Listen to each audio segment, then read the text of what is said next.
एक समय की बात है, गौतम की शादी रश्मि के साथ हुई थी। आज उनकी फर्स्ट नाइट थी। फूलों से सजे बिस्तर पर बैठी रश्मि बहुत ही खूबसूरत लग रही थी। गौतम उसके पास गया और बिस्तर पर बैठ गया। उसने रश्मि के हाथों को अपने हाथों में थाम लिया। गौतम ने जैसे ही यह किया, रश्मि ने अपना हाथ खींच लिया। गौतम ने फिर से उसका हाथ पकड़ा और उसे गले से लगाने की कोशिश की तो रश्मि अपना सिर नीचे झुकाकर बैठ गई। गौतम, ओहो! शर्मा गई। लेकिन तुम्हारी इस अदा ने मुझे और भी दीवाना बना दिया, रश्मि। चलो अब शर्माना छोड़ो और मेरी बाहों में आ जाओ और भूल जाओ सब कुछ। रश्मि, जी वो। गौतम, अरे क्या हुआ? खुलकर बोलो जो बोलना है। गौतम के अनुरोध पर रश्मि ने जो कहा वो उसे बहुत अटपटा लगा। गौतम, ये कैसी मन्नत मांगी है तुमने? सुहागरात का इंतजार तो सबको होता है। रश्मि, जी, होता तो है। लेकिन मैंने शादी के पहले ही आपकी लंबी उम्र और हम दोनों का प्रेम खूब बढ़े, इसके लिए ये मन्नत मांगी थी। मन्नत मांगते वक्त ये कहा कि शादी के 1 महीने बाद ही मैं अपने पति के साथ खुलकर प्रेम करूंगी। 1 महीने तक हम रहेंगे तो इसी कमरे में, लेकिन एक दूसरे को स्पर्श नहीं करेंगे। गौतम, चलो अब तुमने मन्नत मांगी है और वो भी मेरी लंबी उम्र और आपस के प्रेम के लिए, तो मैं तुम्हारी बात का मान रखूंगा। दोनों की शादी को 3 दिन हो गए थे। गौतम कैलेंडर में दिन ही गिन रहा था। एक सुबह जब गौतम शेविंग कर रहा था, तभी दरवाजे पर दस्तक हुई। गौतम, रश्मि। रश्मि दूध वाला होगा, जरा दूध ले लो। रश्मि ने दरवाजा खोला। दरवाजे पर दूध वाला ही था। रश्मि ने दूध का बर्तन दूध वाले के आगे इस तरह रखा कि उसका हाथ दूध वाले के हाथ से सट गया। दूध वाले ने अपना हाथ हटाना चाहा तो रश्मि ने जानबूझकर उसके हाथ से अपना हाथ रगड़ना शुरू कर दिया। है दूध वाला मन में, अरे मालकिन, ये क्या कर रही है? 3 दिन पहले ही तो इनकी शादी हुई है। रश्मि, क्या हुआ भैया? क्या सोचने लगे? दूध वाला, कुछ नहीं मालकिन। ये कहकर वो हड़बड़ाकर वहां से जाने लगा तो रश्मि ने उसे देखकर अपनी एक आंख दबा दी। रश्मि की इस हरकत से उसे जोर का झटका लगा और वो पूरे रास्ते यही सोचता गया कि गौतम जी की शादी गलत लड़की से हो गई है। बताओ, 2 दिन हुए शादी को और वो पराए मर्द को न सिर्फ छू रही है बल्कि आंख भी मार रही है। छी छी, घोर कलयुग आ गया है। एक दिन जब गौतम ऑफिस गया हुआ था तो कपड़े लेने के लिए धोबी उनके घर आया। धोबी, मालकिन, आपने कपड़े निकाल कर रखे हैं ना? कपड़े निकालकर रश्मि ने ये बात इस अंदाज में कही कि धोबी रमनलाल झेप गया। धोबी जब कपड़े लेकर जाने लगा तो रश्मि ने उसे देखकर भी आंख मार दी। रमनलाल के जहन में भी वही सब चलने लगा जो दूध वाले पंकज के जहन में चल रहा था। रश्मि का ये बर्ताव धीरे धीरे मोहल्ले वालों के बीच चर्चा का विषय बन गया था।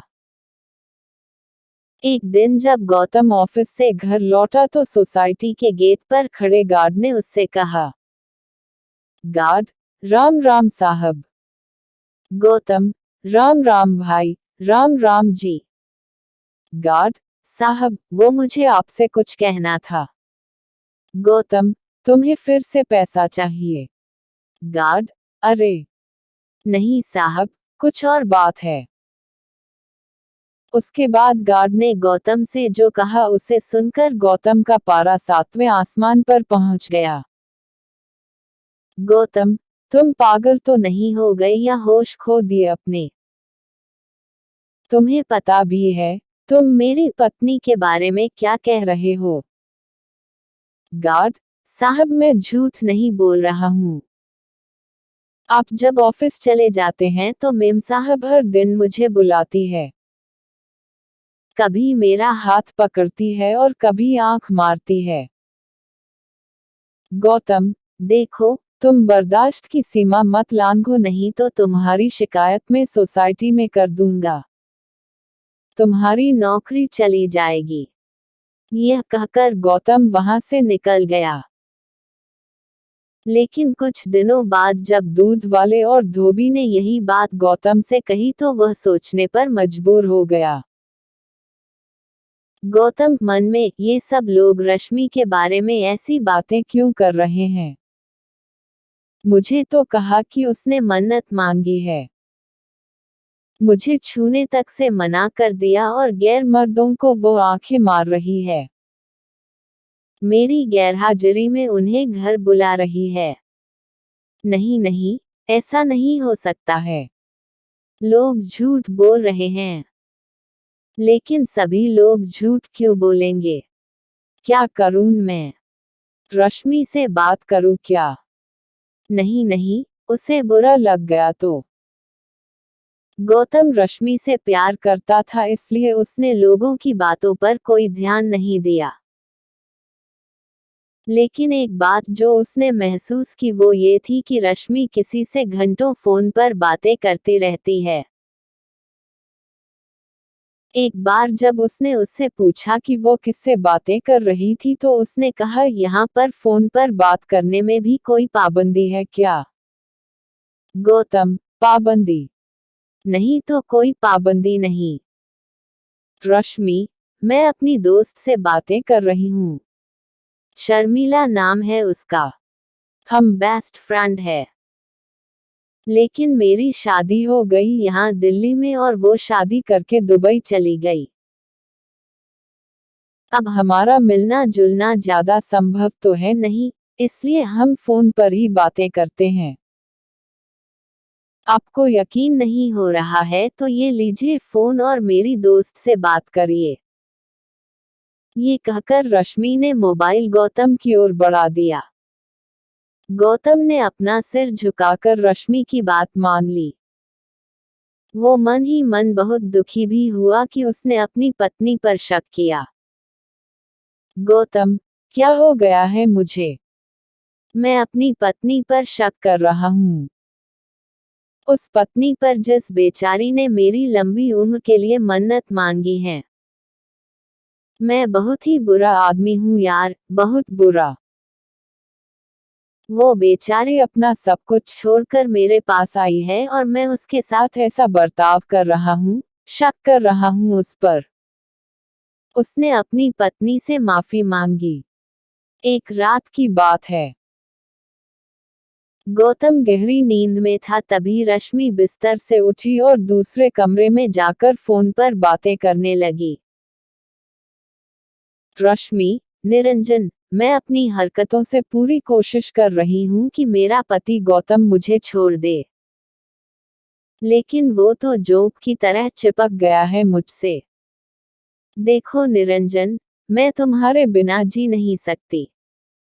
कोई उपाय करो और मुझे इस नरक से निकालो। मुझे नहीं रहना है गौतम के साथ, एक दिन भी नहीं, एक पल भी नहीं। रश्मि को ये बात पता नहीं थी कि उस दिन उसकी सारी बातें गौतम ने सुन ली है। जब वो अपनी बात खत्म करके बिस्तर पर पहुंची तो गौतम जगा हुआ था। रश्मि, अरे, आप सोए नहीं? गौतम, सो ही तो रहा था मैं आज तक, तभी तो मुझे कुछ पता नहीं चल रहा था। रश्मि, ये आप क्या कह रहे हैं? क्या पता नहीं चल रहा था? गौतम, यही कि मैं तुमसे जोंक की तरह चिपक गया हूँ। तुम यहाँ नरक में रह रही हो। रश्मि, ये ये सब आप क्या कह रहे हैं? मेरी कुछ समझ में नहीं आ रहा है। गौतम, रश्मि, अब तो सच बोल दो। ये निरंजन कौन है जिससे तुम आधी रात को बातें कर रही थी? सच सच बोल दो रश्मि, मैं तुम्हें कुछ नहीं कहूंगा। गौतम की बात सुनकर रश्मि रोने लगी और रोते रोते उसने गौतम से कहा, रश्मि, निरंजन और मैं साथ ही पढ़ते थे। हम दोनों एक दूसरे से बहुत प्यार करते थे और शादी भी करना चाहते थे। लेकिन गौतम, लेकिन क्या? रश्मि, मैंने ये बात अपने पेरेंट्स को बताई तो वो उखड़ गए और बिरादरी के बाहर शादी करने से साफ साफ मना कर दिया। रश्मि और निरंजन के प्रेम के बारे में जानकर रश्मि को उसके माँ बाप ने घर में ही नजरबंद कर दिया और अपनी बिरादरी में लड़का देखने लगे। फिर जबरदस्ती उसकी शादी गौतम से करा दी गई। रश्मि, शादी के बाद सुहागरात को मैंने तुमसे झूठ बोला था कि मैंने कोई मन्नत मांगी है। मैं चाहती थी कि तुम मुझसे दूर रहो। यही नहीं, मैं ये भी चाहती थी कि तुम मुझे घर से निकाल दो। इसलिए मैं दूध वाले, धोबी और वॉचमैन के साथ वैसी हरकतें करने लगी। गौतम, रश्मि, तुम्हें मुझे पहले ही ये सच्चाई बता देनी चाहिए थी। रश्मि, मैं चाहती थी बताना लेकिन तुम मुझे इतना प्यार करते हो कि मेरी हिम्मत नहीं हुई तुमसे कुछ कहने की। गौतम, रश्मि, फिक्र मत करो, मैं निरंजन से तुम्हारी शादी कराऊंगा। रश्मि तो यही चाहती थी लेकिन अगले दिन रश्मि के साथ ऐसा हादसा हुआ जिससे सब कुछ बदल गया। उस दिन रश्मि निरंजन को फोन करके यह खुशखबरी दे रही थी तभी उसके घर का झूमर खुलकर उसके ऊपर गिर गया। रश्मि लहूलुहान हो गई। जब गौतम ने रश्मि की यह हालत देखी तो तुरंत अस्पताल ले पहुंचा। डॉक्टर, आपकी पत्नी का खून बहुत बह गया है। इन्हें आईसीयू में एडमिट करना होगा। खून बहुत बह गया था इसलिए डॉक्टरों को उसे ब्लड चढ़ाना पड़ा। ब्लड गौतम ने ही दिया था। पूरे 1 महीने तक रश्मि अस्पताल में रही। इस बीच गौतम ने एक बच्चे की तरह उसका ध्यान रखा। उसे टाइम पर दवा देना, खिलाना पिलाना, जब तक वह सो नहीं जाती उसके सिरहाने बैठे रहना। 1 महीने बाद जब वह पूरी तरह ठीक होकर घर आ गई तो गौतम बोला, गौतम, रश्मि, तुम अब पूरी तरह से ठीक हो गई हो। लेकिन तुम थोड़े दिन और आराम कर लो। उसके बाद तुम्हें जब भी निरंजन के पास जाना होगा, प्लीज मुझे बोल देना। मैं तुम्हें छोड़ दूंगा। गौतम की बातों को सुनकर रश्मि की आंखें भर आई। रश्मि, गौतम, तुम मुझे छोड़ दोगे किसी गैर मर्द के पास? गौतम, गैर? निरंजन से तो तुम प्यार करती हो। Black medium small square. Rashmi, प्यार करती थी। वह मेरा पास्ट है और तुम मेरा फ्यूचर। 7 फेरे लिए हैं मैंने तुम्हारे साथ।